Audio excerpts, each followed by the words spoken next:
Si on va sur un autre thème, on en a parlé d'ailleurs il y a 2 semaines.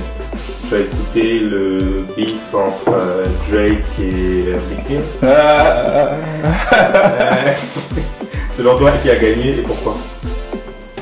Merde. C'est dangereux ça, parce que moi je suis un producteur, ok. Non, mais ton point de vue. Un jour je risque de travailler peut-être ça avec l'un ou l'autre. Je peux pas dire aujourd'hui que Meek a gagné ou Drake a gagné. Mais ça peut me. Non, mais c'est ton point de vue objectif. Mais je dis pas que un est nul, hein. Non, je dirais jamais que un est nul. Donne ton point de vue objectif par rapport aux 200. C'est selon toi. Déjà, c'est une question qui est quand même dangereuse parce que j'ai un parti pris déjà. Si tu me demandes entre Drake et Meek Mill, quel est l'artiste que je préférais, moi je suis plus Drake. Okay. J'explique pourquoi. Meek Mill a son histoire. Les gens connaissent son histoire. Lui, il a une histoire un peu plus. Il est parti d'en bas. Il est parti éventuellement de la rue. On sait ce qu'il faisait peut-être dans la rue, bon, les choses qui n'étaient peut-être pas forcément légales et tout. Il a son histoire à lui. Moi, la rue ici, je connais pas. Je connais la rue à Pointe-Noire. Okay. Je connais la rue à Pointe-Noire. Quelqu'un qui me parlerait de ça au niveau Pointe-Noire, je peux relate, je peux m'identifier. Meek Mill aux États-Unis, je ne peux pas relate à ça. Drake, lui, on l'a vu. Okay? Il a été un peu privilégié, un peu comme nous. Un jour, moi, j'ai eu le privilège d'arriver au Canada parce que mes parents avaient les moyens de m'envoyer ici. Et puis bon, j'ai eu la chance de ne pas arriver au point de connaître la rue et tout. Drake, je peux relate parce que lui, il avait ses parents. Il a commencé au cinéma, nanana. Les gens, bon, l'ignoraient un peu au début. Et puis bon, il est arrivé là où il est arrivé. Et quand il chante, et quand il rappe, ben, c'est des histoires qui peuvent arriver à monsieur le jeune, monsieur tout le monde. C'est vraiment des choses qui sont simples et très terre à terre. Maintenant, pour arriver à la question, qui a gagné le bif? En termes de bif, si on doit parler de bif, moi je pense que Drake a gagné. Pourquoi? Pour un principe très simple. Meek a envoyé. Je ne sais même plus qui a commencé les affaires de bif là, c'est toujours comme ça mélange tout le monde. Je pense que c'est Meek qui a commencé. C'est Meek qui a commencé par dire que Drake utilisait un Ghost Rider. Ouais, parce qu'il a tweeté que Drake n'avait pas fait la promotion de son album. Drake a balancé une chanson. Ouais. Je pense que c'est lui qui a commencé le premier. Je pense que c'est Charge That. Voilà. Il a frappé le premier. Ensuite, Meek a répondu. Bon, il a répondu. Hein. Ensuite, Drake a balancé une autre chanson. Et puis, je pense après, il a balancé une autre chanson. Donc, mon gars, c'est comme un beef, c'est comme un combat de boxe. Des fois, on ne va pas forcément regarder le contenu. Les puristes, là, vont aller regarder le contenu. Moi, je ne suis pas un puriste. Et je ne vais jamais... oh oui, c'était mieux avant, il n'y a pas de texte, le contenu. Non. On va regarder ça simple. Combat de boxe, là. J'ai été frappé un coup. Ok. Et puis toi, tu m'as frappé 3 coups, là. Tu m'as botté. Non. Juste pour ça, je pense que bon, il faut qu'on donne la victoire à Drake pour ça. Mais tu aurais été à la place de Meek, imaginons. Qu'est-ce que tu aurais fait? Je veux dire, imaginons, on t'envoie un premier disque par Drake, un disque qui était correct, mais c'était pas le plus violent, c'était un disque correct qu'on a envoyé. Là, Meek, il répond, ça n'a pas été bien perçu par le public en fait, sa réponse n'était pas fameuse.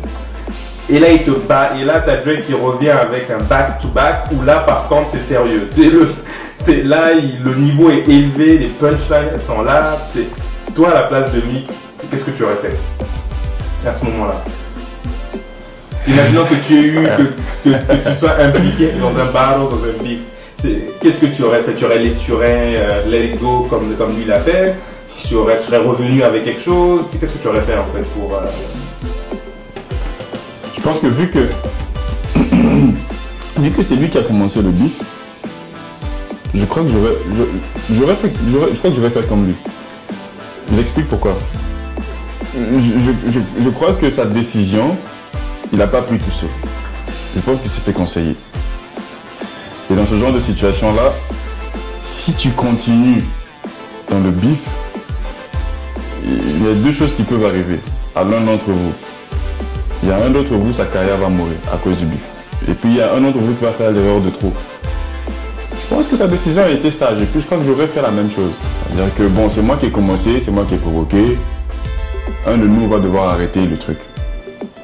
Ça peut être Drake, ça peut être moi. Bah, Moi, je vais simplement arrêter ça là et puis bon, ça s'arrête là. Et la preuve en est que ça s'est arrêté là. Mais il continue de faire ses concerts. Il continue d'être appelé par les promoteurs. On ne sait pas à un an d'ici qu'est-ce que ça va devenir. Maintenant, est-ce que c'est bon ou mauvais comme décision? L'avenir nous le dira, quoi. Ça peut payer comme ça peut ne pas payer. Mais par contre, à la fin de la journée, ça peut être très dangereux pour lui parce que si demain, ça commence à, je sais pas moi, sa notoriété commence à dégringoler, tout le monde va associer sa dégringolade au bif qu'il a eu avec Drake. Ça, c'est le monde du hip-hop aussi. C'est très dangereux. Mais en fin de compte, là, moi, je pense que j'aurais fait comme lui. Mais je trouve que Meek, on l'a tué, man. Les c'est vrai qu'on l'a tué. Instagram, c'était abusé. On a eu la discussion ici avec mes gars. J'ai eu la discussion avec mon gars Mops et avec Tidiane, un de nos potes. On a eu la discussion ici. Voilà, la sagesse de Meek, c'est peut-être la même chose qui s'est passée entre Nas et Jay-Z. Vers la fin, là, le dernier son de Nas, là, c'était quand même assez fort. On peut en discuter longtemps, mais c'était un son qui était très fort. Mais à la fin, à un moment donné, Jay-Z, bon, tu sais, on a rappé, machin, on arrête ça là, tu vois. Ça, c'est des trucs de personnes qui réfléchissent et qui pensent à leur carrière à long terme. Ouais, mais là encore, si je te coupe, c'est Jay-Z, Nas, il y avait deux gros 10 songs. Tu pouvais dire que Jay-Z avait balancé du sable aussi. Et Nas, mais là, tu peux pas dire entre Meek et Drake, tu peux littéralement dire que Drake a tué Meek. A tué Meek. On peut pas dire qu'il y a eu débat. Il s'est fait manger, c'est vrai. C'est ça. Ouais. Donc, mais bon, ok, je comprends que toi, tu aurais non, j'aurais avec ça. De toute manière, même si j'étais à la place de Meek, bon, je serais resté quand même moi. Moi, les bifs là, franchement, je suis une perte de temps. Moi, je veux une autre sorte de bif. Le BIFF, c'est l'argent. Les stock money. Je veux pas bif BEEF là. Voilà. Non. Ça, c'est une perte de temps. Ouais. C'est de l'amusement. Okay? Une fois qu'on a fini de s'amuser, là, passons à autre chose. You know? J'imagine que Meek, là où il est arrivé, là, il n'a pas le temps. Pas forcément le temps. Ouais. Tu vois? Drake non plus n'a pas le temps, mais c'est du pugilat. C'est combat de coq. C'est qui va taper l'autre et puis qui va finir. Bon, c'est comme dans la cour de l'école. Moi, c'est moi aujourd'hui, dans la cour de l'école, on va taper. Bon, quand c'est fini là, bon, on revient, on va s'amuser, on va faire des trucs sérieux. Comment on fait l'argent ensemble et tout. C'est ça. C'est pour ça que moi, je vais arrêter ça là tout de suite. Une fois qu'on a fini de s'amuser, il a balancé back to back 2 fois. Man, il aurait même pu aller plus loin. Moi, à la place de Meek, j'aurais même pu genre faire carrément un call. Ok, yo, gars, t'as gagné. Tu vois, là, comme ça, t'as carrément cloué le bec à tous les gars qui vont aller sur Instagram pour dire que elle a gagné, il t'a battu. Non. Ben, il m'a battu et puis quoi? C'est comme l'autre, la bagarre de Booba et puis l'autre, là, Dame 16, machin. Ouais, Dame 16. Ils ont commencé à sortir la ceinture. Booba lui-même, il a mis la photo. Quand il met la photo là, vous allez dire quoi d'autre? C'est fini. Si c'était caché, genre, les gens ça allait envenimer la situation, ils allaient commencer à bavarder partout et dire que oh oui, on l'a tapé, que c'est caché. Non, il a pris les devants, il vous a montré, il vous a montré. Mais ça, c'était quand même ce bif là, quand on parle, c'était quand même ridicule parce qu'à la base, Dame 16 et Booba sont potes en fait. Bah oui. Les deux viennent de Boulogne, bah oui. C'est 9-2. Bah oui. Je me rappelle en 2010, il y avait Booba qui avait balancé un clip en contrôle à la zone aussi dans sa mixtape Autopsie, volume 3. Et il y avait, dans ce clip-là, il y avait Dame 16 dans le clip. Ah ouais, elle avait pas marqué. Ouais, il était dans le clip et tout en contrôle à la zone avec Booba en uncut. Tu sais, je veux dire, c'était pratiquement son gars, je veux dire, c'était même son petit en fait. Ah ouais. Ouais. Et les interviews où Dame 16 même défend Booba parce qu'en fait j'avais vu une interview de Dame 16 avec Marcel, tonton Marcel au cœur du terre pour la caméra in Daoud. Et Dame 16 et tonton Marcel il disait un peu à Dame 16 ouais Booba il a changé, il fait de l'autotune et Dame 16 défendait Booba. Wow. Il disait non écoute je veux dire qu'est-ce qu'il y a, Booba c'est mon grand etc. Et je trouve ça quand même dommage que c'est arrivé jusque-là. Je me dis. C'est des relations humaines. Moi, je pense juste qu'on n'est jamais à l'abri de ce genre de choses. C'est des relations humaines, c'est des frictions d'ego. Les gens ils se laissent emporter par l'émotion aussi à un moment donné. Puis bon, ça escalade et puis ça arrive là où est-ce que ça arrive. Mais il faut que un des deux décide d'arrêter ça là, quoi. Ou, sinon ça continue puis ça n'arrête pas. C'est sûr qu'avec un gars comme Booba, si tu commences, ça va pas finir. Ça va pas finir. Lui, il peut te sortir ça même dans 3-4 ans, il va ressortir le truc. Mais au niveau carrière, au niveau protection de carrière, tu ne vas pas aller te mettre, te cacher alors qu'il s'est passé quelque chose. Il faut que tu prennes les devants, il faut que tu t'appropries l'information. Il ne faut jamais te laisser dépasser.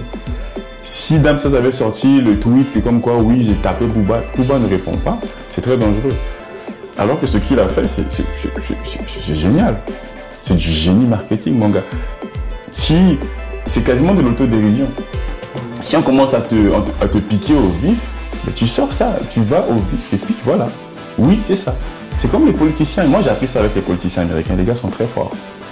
Quand un scandale éclate, le gars, on a vu la photo de son pénis sur Instagram, machin, tout. Il va à la télé et il dit oui. Tu vois? Et en général, lorsqu'il va faire ça, ça va pas durer longtemps. Ça va durer peut-être 1 ou 2 semaines à la télé. Après ça, personne ne va en parler. Ouais, c'est vrai. Donc Meek, pour revenir à Meek Mill et Drake, Meek aurait pu aller plus loin. Puis filmer, moi et Drake, yo, you had me man, yo. Bang, c'est fini. C'est fini. Les gens vont en parler. Oh, il t'a eu, et puis en plus tu t'es couché devant lui, tu t'es agenouillé pour dire qu'il a gagné, mais ça va durer combien de temps? Maintenant, on est dans la génération, moi j'en profite de ce truc-là, la génération TGV, là, très, très grande vitesse. Ça va parler pendant 2-3 semaines, mais après ça, on s'en souviendra plus même. Au prochain son, au prochain hit. Si ça se trouve, au prochain, là, on fait un feat même ensemble. Ouais, c'est mort, ils vont plus en parler.